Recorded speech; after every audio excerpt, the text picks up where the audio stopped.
రాజుల రెండవ రాజుల గ్రంథం 6వ అధ్యాయం 15వ వచనం. దైవజనుడైనటువంటి అతని పనివాడు పెందలకాడే లేచి బయటకు వచ్చినప్పుడు గుర్రములను రథములను గల సైన్యము పట్టణమును చుట్టుకొని కనబడిను. అంతటా అతని పనివాడు, అయ్యో నా ఏలినవాడా, మనం ఏమి చేయదామని చెప్పి ఆ దైవజనంతో అంటూ ఉన్నాడు. స్తోత్రం దేవా, ఈరోజు ఈ యొక్క వాక్య వెలుగును నడిపించి బలపరచమని యేసు నామములో ప్రార్థించి మేము పొందుకున్నాం తండ్రి. ఆమేన్. Thank you Jesus. ప్రియులారా, ఇక్కడ అద్భుతమైనటువంటి వాక్యము పరిశుద్ధాత్మ దేవుడు రాయించి పెట్టాడు మనకి.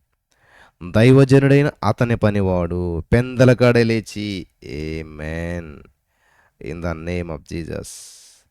పెందలకాడ లేచి, ఎంత బాగుందన్నమాట. పెందలకాడ లేచాడు, బయటకు వచ్చాడు. గుర్రాలు రథాలు శత్రువులు ఇవన్నీ చుట్టుముట్టినట్టుగా కనిపిస్తోంది. ఈ రోజున ఈ మాటలు వింటున్న ప్రియమైనటువంటి సహోదరిని, నువ్వు లేచిన వెంటనే ఏం చేస్తూ ఉన్నావు? లేచి బయటకు వచ్చేస్తున్నావా? లేచి లోకంలోకి వెళ్ళిపోతున్నావా? లేచిన వెంటనే పరుగులు తీస్తున్నావా? లేచిన వెంటనే ఉద్యోగం, లేచిన వెంటనే నో. అందుకనే గందరగోళంగా ఉంది నీ జీవితం. లేచాడు లేవటం పెందలగడనే, లేచాడు లేవటం చీకటితోనే. మరేం చేస్తా ఉన్నాడు?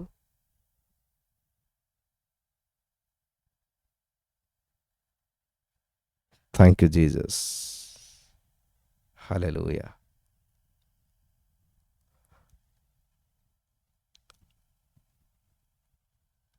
వింటున్నారా? కాబట్టి ఇక్కడ పెందలగడ లేచాడు, కానీ ఉండకూడని స్థలంలో, ఉండకూడని వ్యక్తుల మధ్య, ఉండకూడని పరిస్థితిలో ఉన్నాడు. Thank you lord, thank you lord. నజరేడ యేసయ్యా నీకే స్తోత్రాలు.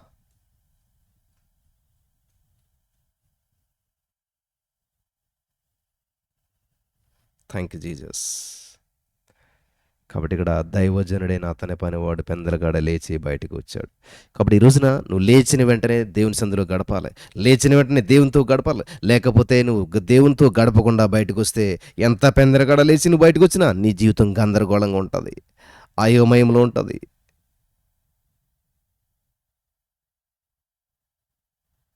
వింటున్నారా? 2వ రాజుల 6వ అధ్యాయం 15వ వచనంలో అద్భుతమైనటువంటి మాటను దేవుడు రాయించి పెట్టాడు. దైవజనుడు అతని పనివాడు పెందలకాడ లేచి బయటకు వచ్చినప్పుడు గుర్రాలు రథాలు సైన్యం ఇదంతా చుట్టుకొని చూశాడంట. మాస్టర్ గారు, పరిస్థితిలో ఉంది, ఏం చేయాలి, ఎలా ఉండాలి?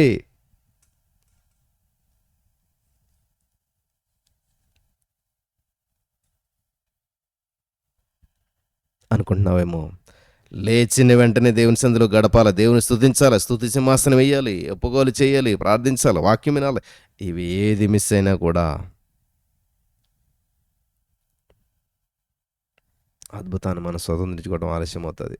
కాబట్టి ఇక్కడ ఏం చేశారంటండి, ఆ దైవజనుని అతని పనివాడు పెందలకాడే లేచి బయటకు వచ్చేసాడంట.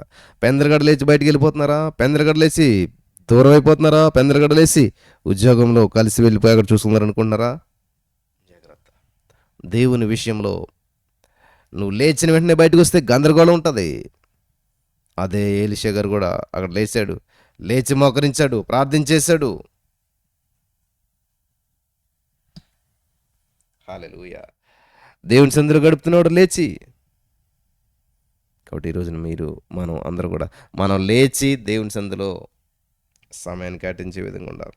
లేచి దేవుని నామాన్ని మహిమపరచాలి, లేచి దేవుని నామాన్ని గణపరచాలి. హల్లెలూయా. మరొకవేళ లేమిలో కొదువులో బద్ధకంతో నువ్వు ఉన్నట్లయితే మొట్టమొదట మొత్తని జయించాలి. మంచాన్ని జయించిన వారు దేన్ని జయించలేరు. కాబట్టి ఇక్కడ ఏం చేశాడంటే ఆయన ఒక శిష్యుడు లేచి, in the name of Jesus, లేచి వెళ్ళి,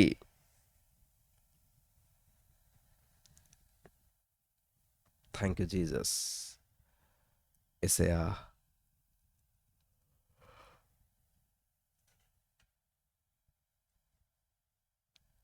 నీకు వందనాలు. నువ్వు చేస్తున్న అద్భుతమైన కార్యాలు బట్టి నీకు మహిమ చెల్లిస్తున్నాం యేసయ్యా. నీకే మహిమ చెల్లిస్తున్నాం యేసయ్యా. Thank you holy spirit of God. నువ్వు చేసిన అద్భుతాలు బట్టి నీకు వందనాలు. నువ్వు చేసిన ఆశ్చర్యకార్యాలు బట్టి నీకు వందనాలు. Thank you Jesus. లేచి మొట్టమొదటి గంట గడిపేటువంటి కృప ఇచ్చినటువంటి దేవానికి వందనాలు. లేచిన వెంటనే నీతో గడిపే కృప చూపించినటువంటి దేవానికి వందనాలు. దేవా, నీతో గడపకుండా మేము బయటికెళ్తే బంధకాల్లోకి వెళ్తాం, సమస్యల్లోకి వెళ్తాం, ఇబ్బందుల్లోకి వెళ్తాం, ప్రతికూల పరిస్థితుల్లోకి వెళ్తాం.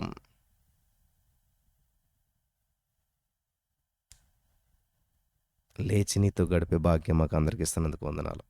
హల్లెలూయా. ప్రియులారా, గమనించాలి. ఈరోజు అద్భుతమైన మాట ద్వారా దేవుడు నన్ను హెచ్చరిక చేస్తున్నాడు. లేచి పెందరగడని లేస్తున్నారు చాలామంది, కానీ ఉద్యోగం అనో అదనో ఇదనో బయటికి వెళ్ళిపోతున్నారు. జాగ్రత్త. లేచిన వెంటనే ప్రభు సన్నిధిలో గడపాలి. లేచి బయటికి వెళ్ళొద్దు. లేచి దేవునితో గడపండి.